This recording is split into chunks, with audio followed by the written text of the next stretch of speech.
तुमको तश्तरी में मिल गया पका पकाया, तुम साला ये बेच दो, वो बेच दो, LIC बेच दो, हाल में शिपिंग कॉरपोरेशन ऑफ इंडिया बेच दो। तेरे बाप ने बनाया था बे, दामोदर दास मोदी ने बनाया था, जो तू बेच रहा है।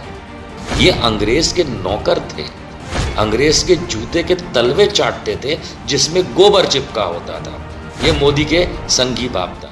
इससे बड़ा चार्ली नहीं देखा मैंने मोदी जैसा। मुझे याद है नरेंद्र मोदी, तुमने कहा था मैं देश नहीं झुकने दूंगा, पर तुमने ये नहीं कहा था कि मैं देश नहीं बिकने दूंगा। तुम तो देश बेच रहे हो। चीन को लाल आंख दिखाएंगे हैं मोदी जी, क्या बोलते थे, हम लाल आंख दिखाएंगे। भाई गनुआ लाल कर दी चीन ने, और तुम साले कुछ कर नहीं सकते। नेहरू को गाली देते हो, जिस आदमी ने चीन को अपनी औकात दिखा दी थी, लाइन पर खड़ा कर दिया। दोस्तों, इस सरकार ने पिछले 6 सालों में पूरे देश का बेड़ा गर्क करके रखा है। मैं ज्यादा कुछ नहीं, बस ये शेर कहना चाहता हूं कि ना समझोगे तो मिट जाओगे ऐ हिंदुस्तान वालों, तुम्हारी दास्तां तक न होगी दास्तानों में। बहुत जल्द बिहार को उसका कुंभ के मेले में खोया हुआ बेटा मिलने वाला है। भाई और बहनों, मैं बिहार का बेटा हूं, बिहार से मेरा गहरा नाता है भाई और बहन। 300 केस था तो कोरोना से जंग कौन लड़ रहा था? अनभक्तों के पिताजी नरेंद्र मोदी। 1 लाख केस हुआ तो कोरोना से जंग कौन लड़ रहा है? राज्य सरकार। अब 2.5 लाख केस पार हो गया है तो अब जनता खुद लड़ो बे। अब साहब चले चुनाव लड़ने बिहार। और जाहिल अनभक्तों, क्या हाल है? ठीक है ना यार? मुझे तुम्हारी बहुत फिक्र रहती है, सच में बहुत ज़्यादा फिक्र रहती है, क्योंकि अभी बिहार के चुनाव होने बाकी हैं। अगर अभी तुम्हें कुछ हो गया तो किसको उंगली करेंगे हम?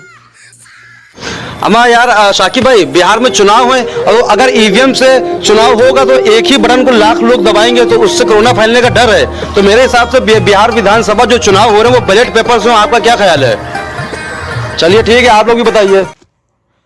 पाकिस्तान से मीडिया लड़ेगी, चीन से सेना लड़ेगी, कोरोना से जनता लड़ेगी और सरकार बिहार चुनाव लड़ेगी। अभी तो पैर के छाले भी नहीं गए होंगे गरीब मजदूर के पैरों से। साहब वोट मांगने पहुंच गए बिहार। कड़वा है मगर सत्य है। ताली और थाली बजाने से कुछ नहीं होता। बस हमारे साहब ये चेक कर रहे थे कि अभी तक कितने फटीचर, गटर छाप, सड़क छाप, अंधभक्त बाकी हैं, क्योंकि चुनाव आ रहे हैं, बिहार चुनाव, तो थोड़ा अंदाज़ा लगाना था कितने बाकी हैं अभी। कोरोना गया भाड़ में, लॉकडाउन गया भाड़ में, सोशल डिस्टेंसिंग गई भाड़ में। चलो अब बिहार में चुनाव खेलते हैं। अमित शाह रेडी।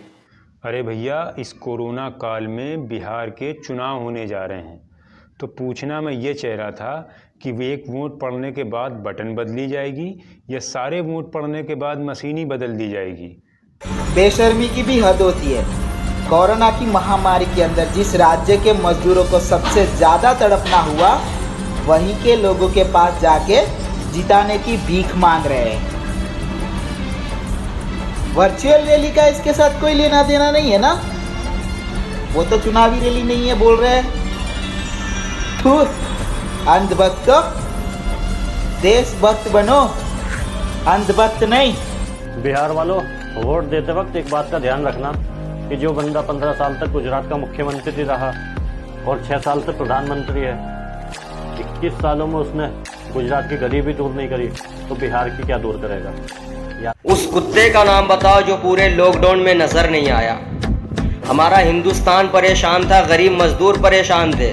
झूठ मूठ ही सही, लेकिन सामने आकर एक शब्द नहीं बोला ताकि गरीब मजदूरों को तसल्ली मिल जाए। लेकिन जैसे ही बिहार का इलेक्शन करीब आया, वो कुत्ता सबसे आगे नजर आया। 300 केस था तो कोरोना से जंग कौन लड़ रहा था? अनभक्तों के पिताजी नरेंद्र मोदी। 1 लाख केस हुआ तो कोरोना से जंग कौन लड़ रहा है? राज्य सरकार। अब 2.5 लाख केस पार हो गया है तो अब जनता खुद लड़ो बे। अब साहब चले चुनाव लड़ने बिहार। भैया बहुत हो चुका लॉकडाउन, अब आप लोग कोरोना से अपने आप की रक्षा खुद करिए। अब हमें बिहार का चुनाव लड़ना है। बिहार वालों, वोट देते वक्त एक बात का ध्यान रखना कि जो बंदा 15 साल तक गुजरात का मुख्यमंत्री रहा और 6 साल से प्रधानमंत्री है, 21 सालों में उसने गुजरात की गरीबी दूर नहीं करी, तो बिहार की क्या दूर करेगा? याद रखना। मेरे बिहार के दोस्तों, ध्यान रखना, बिहार में इलेक्शन 2 चरणों में होगा। पहले ये नेता लोग आपके चरणों में आएंगे, और अगर आपने कहीं सोच समझ कर वोट नहीं दिया तो याद रखना 5 साल तक आप लोग नेताओं के चरणों में रहोगे। इसलिए ध्यान से वोट देना।